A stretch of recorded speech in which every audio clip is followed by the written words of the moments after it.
Ilang negosyante nagsimula ng pumwesto sa Baratillo sa Mangaldan, Pangasinan. Silipin sa ulat ni Claire Lacanilaw. Sinimulan na ang pagtatayo ng mga tent para sa operasyon ng Baratillo sa Mangaldan, Pangasinan. May ilan na ring negosyante ang nagsimulang pumwesto. Ayon sa LGU, magtatagal hanggang March 15 ang Baratillo sa bayan na bahagi ng selebrasyon ng Pindang Festival. Maganda yung mas maaga man para at least makabenta na. Para may pang-araw-araw na po. January 15 up to March 15, that is strictly what was agreed upon by the parties.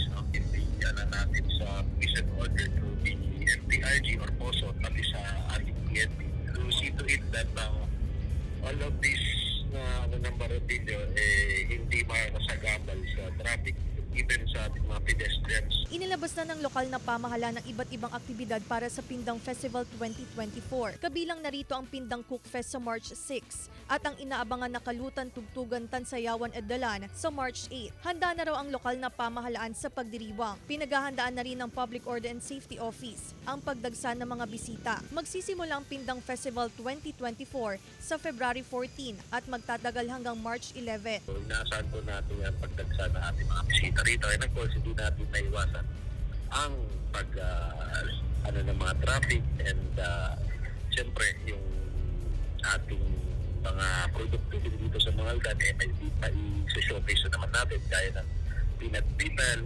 tapa. Wala po kami sa paghahanda, lalong-lalo na sa traffic dahil mayroon po kaming mga karsadang one way at saka isasara pagdating ng piyesta. Kasama si Henry Duminsil, Claire Lacanilaw, 1 North Central Luzon.